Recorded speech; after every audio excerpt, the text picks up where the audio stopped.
Ošo. Ovo su 4 stepenice do savršene ljubavi. Cjelokupno čovječanstvo je bolesno zbog pogrešnog shvaćanja ljubavi. Mi čak i ne znamo što je ljubav.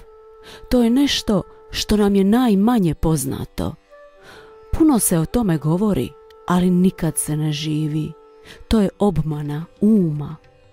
Govorimo o onome što nismo u stanju živjeti.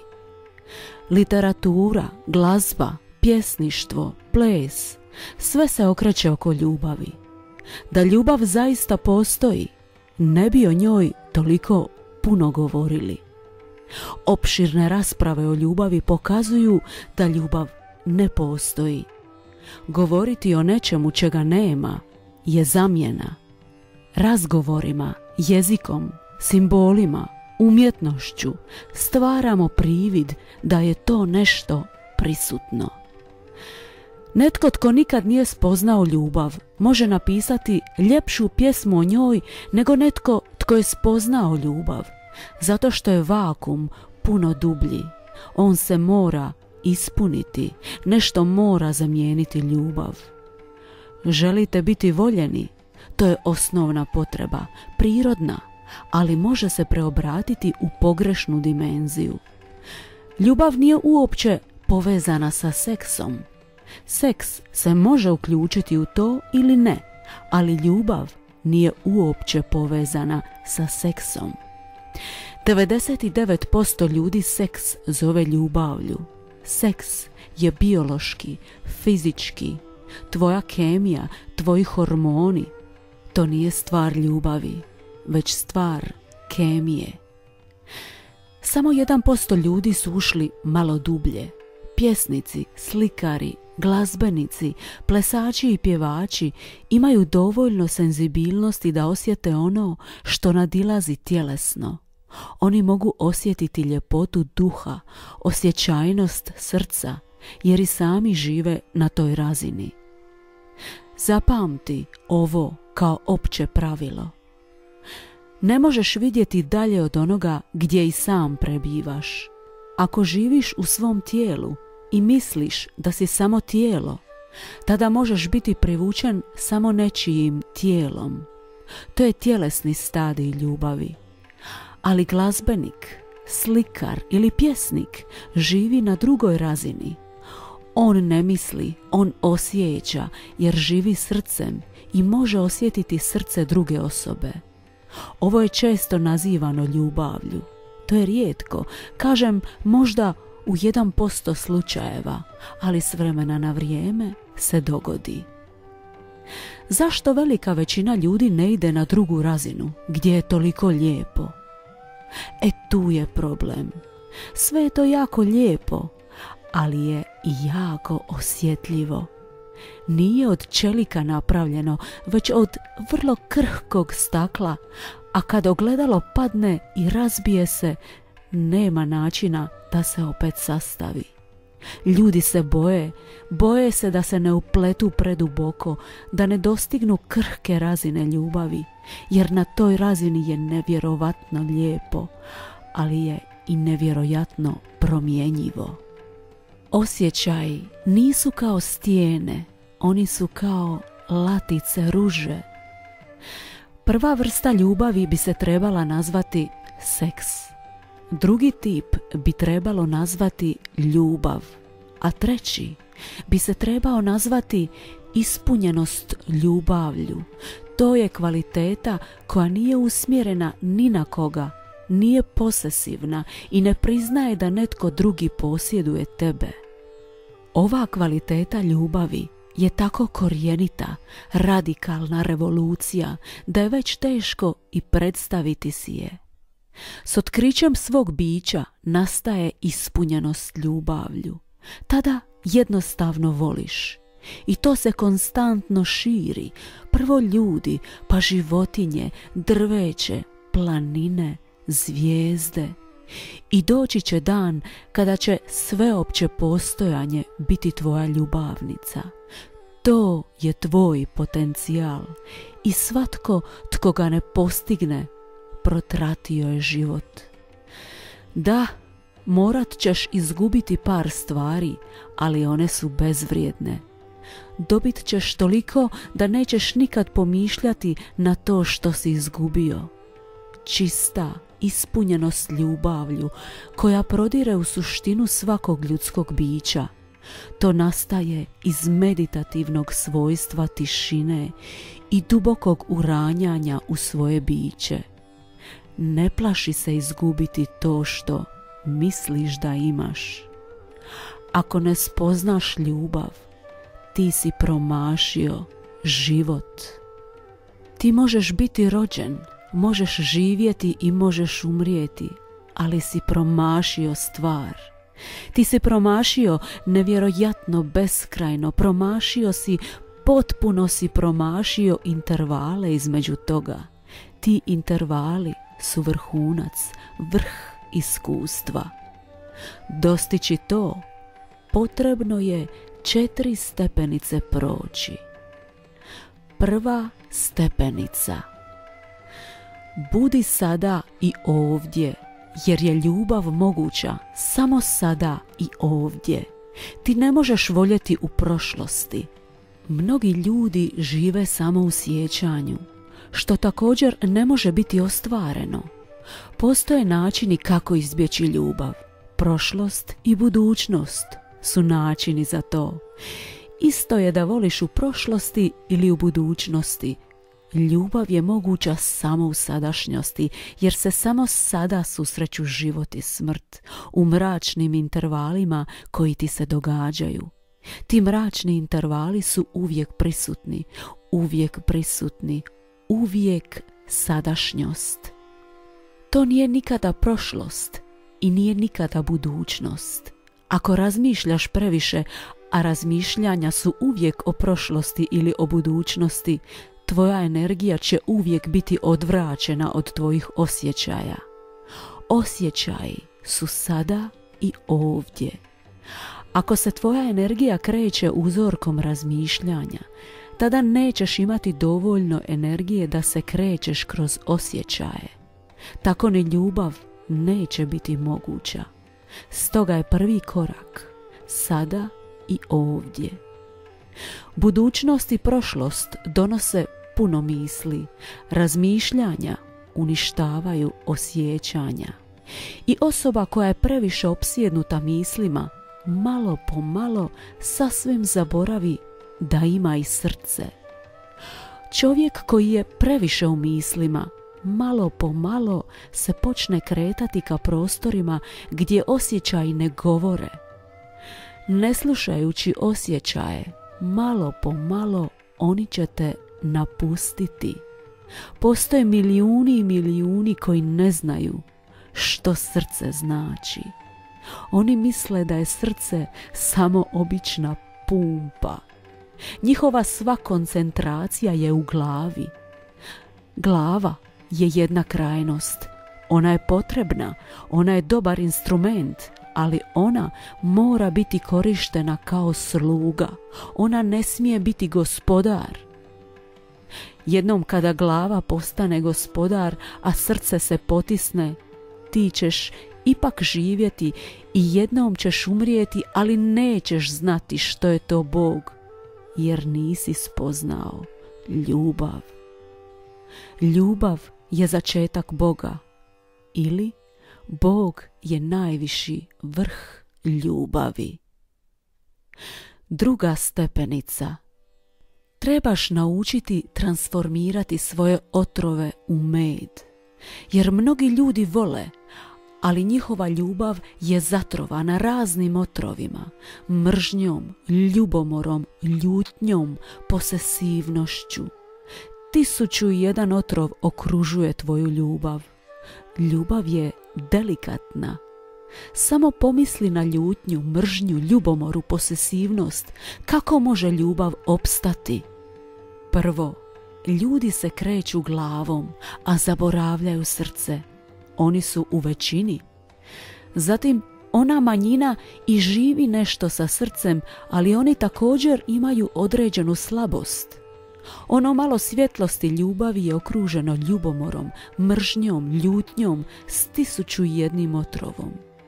Tako cijelo putovanje postaje gorko.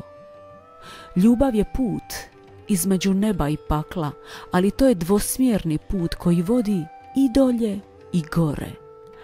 Ako ima otrova, to će te odvesti dolje, a ne u nebo. Umjesto da dospiješ do melodije, tvoj život biva mučna buka, konfliktna, prometna buka, pobješnjela buka, svjetina koja urla, a ne zna za harmoniju. Tako ćeš ostati na ivici ludila. Kako da to transformiraš? Postoji jednostavan proces. Zapravo, zvati to transformacijom nije u redu, jer ti zapravo ne činiš ništa. Ti samo trebaš biti strpljiv. To je jedna od najvećih tajni koju ti mogu reći. Pokušaj to. Kada bijes dođe, ne trebaš raditi ništa. Zato sjedi, uživaj i promatraj. Ne budi protiv toga, ne budi za to. Ne surađuj s time, ne potiskuj to. Zapamti jednu stvar. Nikada ne čini ništa na raspoloženju dok te otrov posjeduje. Samo čekaj. Kada se otrov počne mijenjati u nešto drugo, to je jedan od bazičnih zakona života, da se sve neprestano mijenja u sebi suprotno. Postoje periodične promjene u tebi. Dobar čovjek postaje loš, loš čovjek postaje dobar, svetac ima griješnih trenutaka, kao što i griješnik ima svetih trenutaka, samo treba čekati. Nemoj glumiti ako te ljutnja obuzima, inače ćeš se pokajati i stvoriti ćeš lanac reakcija i ući u karmu. To je osnovno značenje ulaska u karmu. Učini bilo šta kada si u negativnom trenutku i ti ćeš tako biti u lancu reakcija kojemu nema kraja. Kada si negativan, učini nešto i to drugo će biti negativno i to drugo je već spremno da i ono učini nešto. Negativnost stvara više negativnosti. Negativnost izaziva više negativnosti, ljutnja donosi više ljutnje, neprijateljstvo donosi više neprijateljstva i stvari se tako kreću dalje i ljudi tako bivaju zapetljani jedni s drugima iz života u život. Pričekaj kada si ljut. To je trenutak za meditaciju.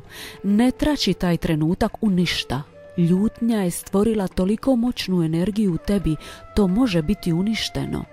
Ali energija je neutralna. Ista energija koja uništava može i stvarati.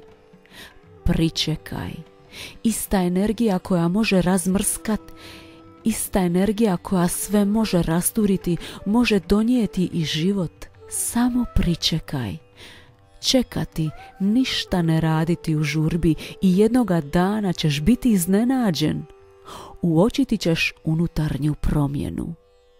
Ti si prepun ljutnje, a taj bijes napreduje sve više i mora doći do svog klimaksa. A onda se to čak okrene. I ti možeš vidjeti kako se to čak okreće i kako se ljutnja opušta, energija se ostvaruje i ti ponovno bivaš u pozitivnom raspoloženju, kreativnom raspoloženju. Sada ti možeš nešto uraditi. Sada uradi nešto. Uvijek čekaj na pozitivno raspoloženje. I to što ja govorim nije potiskivanje. Ja ne kažem da trebate potiskivati negativno. Ja govorim da promatrate negativno. Sjeti se razlike, uvijek se sjeti velike razlike u tome. Ja vam ne kažem da sjedite na vrhu negativnosti, da zaboravite negativno, da učinite nešto protiv toga. Ne, ja vam to ne govorim. Ja vam ne kažem da se smijete kada ste gnjevni. Ne, taj osmijeh bi bio lažan, ružan, usiljen. Ne osmjehuj se ako si ljut. Tada se zatvori u sobu, stavi ogledalo ispred sebe, suoči se sa svojim ljutim licem. Nema potrebe da to pokazuješ bilo kome drugome. To je tvoj posao. To je tvoja energija, to je tvoj život i ti trebaš čekati pravi trenutak. Idi, pogledaj se u ogledalu, vidjet ćeš to crveno lice, crvene oči. Ubojica je tamo. Jesi li ikada pomislio da svatko krije ubojicu u sebi? Ti isto tako nosiš ubojicu u sebi. Nemoj misliti da ubojica biva negdje drugdje. Netko drugi je ubojica koji ubija. Ne, svatko posjeduje mogućnost da počini ubojstvo. Samo pogledaj u ogledalo. To je tvoje raspoloženje, ti se trebaš suočiti s time. To je dio rasta prema samospoznaji. Ti si čuo više puta, od Sokrata pa sve do danas. Spoznaj sebe. Ovo je put ka spoznaj sebe. Spoznaj sebe ne znači da sjediš u tišini i ponavljaš ja sam duša, ja sam Bog, ja sam ovo. Sve su to zavaravanja. Spoznaj sebe znači spoznaj sve svoje sjene, sve svoje klime, raspoloženja, sve mogućnosti. Ubojica, griješnik, kriminalac, svetac, sve je u tebi. Spoznaj svoje sjene, spoznaj svoja raspoloženja, čitav niz toga. I spoznavši to, ti ćeš otkriti tajnu, ključ. Ti ćeš vidjeti da ljutnja neće moći biti tu zauvijek. Ili je to moguće? Ti nisi probao to. Probaj to. To ne može biti prisutno zauvijek. Ako ne učiniš ništa, ništa se neće ni dogoditi. Može li ljutnja tu ostati uvijek i zauvijek? Ništa tu ne može ostati do vijeka. Sreća dolazi i odlazi. Nesreća dolazi i odlazi. Možeš li uočiti taj jednostavni zakon? Da se sve mijenja. Ništa ne ostaje stalno. Stoga, zašto biti u žurbi? Ljutnja će doći. Onda će proći. Ti samo čekaj. Imaj malo strpljenja. Samo se pogledaj u ogledalo i pričekaj. Dopusti da je ljutnja tu. Neka ti se lice izopači i postane ubilačko, ali pričekaj, promatraj. Nemoj to potiskivati, a nemoj ni glumiti ljutnju i ubrzo ćeš primijetiti kako ti lice biva mekše, oči mirnije i kako se energija mijenja i ubrzo ćeš biti ispunjen sjajem. Isto crvenilo koje je obilježavalo ljutnju, sada je određeni sjaj, ljepota na tvom licu, u tvojim očima. Sada izađi van. Došlo je vrijeme za pokazivanje. Pokazuj se kada si pozitivan. Ne forsiraj pozitivno. Pričekaj da pozitivno dođe od sebe. To je tajna. Nauči mijenjati svoj otrov u med. 3. stepenica.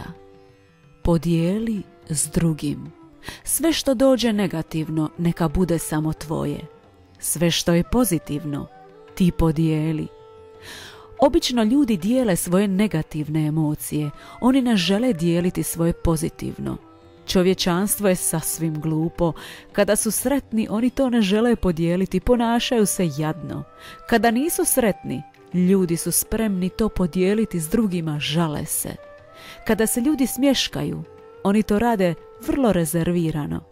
Ali kada su ljuti, onda su potpuno bijesni. 3. stepenica je znati dijeliti pozitivno. To će učiniti da tvoja ljubav teče nalik rijeci, da se rodi iz tvog srca. Stvar je u tome da ti daješ. Kada imaš, ti tada i daj. Moj guru je običavao govoriti: Sve što štedim je izgubljeno, a sve što dajem, to je moje. Sve što sam dao, još je sa mnom, a sve što sam sakupljao je nestalo, otišlo. Istina. Ti imaš samo ono što podijeliš. Ljubav nije vlasništvo koje treba štedjeti, ona je sjaj i miris koji se mora dijeliti, a što više dijeliš, toga više imaš. Što manje daješ, manje i dobijaš. Što više dijeliš, to više i dobijaš. Više se rađa iz tvoje najdublje unutrašnjosti. To je beskonačno. Više još više donosi. Pusti vodu s izvora i još će više nabujati. Ne pustiš li tu vodu, zatrpaš li izvor, brzo će postati jadan i neće još dugo vrelo djelovati. Malo po malo izvor će presahnuti, biti odsječen, a voda koja je u izvoru će nestati, bit će ustajala, prljava. Voda koja teče je svježa. Ljubav koja se daje je svježa. Zato je 3. stepenica ka ljubavi dijeliti svoje pozitivnosti, dijeliti svoj život, dijeliti sve što imaš. Sve što je divno u tebi nemoj štedjeti. Svoju mudrost dijeli, svoju molitvu dijeli, svoju ljubav, svoju sreću, zadovoljstvo dijeli. Ako ne možeš naći nikoga za to, ti podijeli s psom, ali dijeli. Podijeli s kamenom, ali dijeli. Kada imaš bisere, daj ih nekome. Ne razmišljaj je li to svetac ili svinja, samo ih daj. Sakupljati, to truje srce. Svakojako sakupljanje je otrovno. Ako dijeliš, tvoj sistem će biti oslobođen otrova i zato ne brini o tome zaslužuje li to netko ili ne. Nemoj niti čekati zahvalnost. Budi zahvalan osobi koja ti je dopustila da nešto podijeliš s njom. Nikako drugačije. Ne očekuj, nadajući se duboko u svom srcu da će ti on biti zahvalan jer si nešto podijelio s njime. Ne, budi zahvalan jer je on spreman saslušati te, podijeliti svoju energiju s tobom, da je spreman slušati tvoju pjesmu, da je spreman gledati tvoj ples, da kada priđeš mu nešto dati, ne bivaš odbijen jer on te može odbiti. Dijeliti je jedna od najvećih spiritualnih vrlina, jedna od najvrijednijih spiritualnih vrlina. 4. stepenica. Budi ponizan. Jednom kada pomisliš da si netko, nešto, ti zastaješ, ljubav se tada ne razlijeva. Ljubav se odlijeva samo od onog koji je ponizan. Ljubav biva samo u onome koji spozna poniznost. Samo kada si slobodan od materijalnog lažnog ega, tada je ljubav u tebi. Kada si ispunjen lažnim egom, ljubav nestaje. Ljubav i materijalni ego ne mogu zajedno. Ljubav može bivati s Bogom, ali ne i s lažnim egom. Ljubav i Bog su jedno. Ljubav i lažni ego ne mogu zajedno. Zato budi ponizan. Biti bez materijalnog ega je vrelo svega, to je izvor beskraja. A tu je Bog. Tek tada započinje nirvana. Biti ponizan može te dovesti do svega. Biti netko ili nešto, samo gubiš. Ako budeš ništa, dobivaš sve. Tada ćeš stići svom domu. Ako vam se svidio ovaj sadržaj, pretplatite se na naš Atma kanal. Ne zaboravite kliknuti na ikonu zvona kako ne biste propustili nijedan novi video.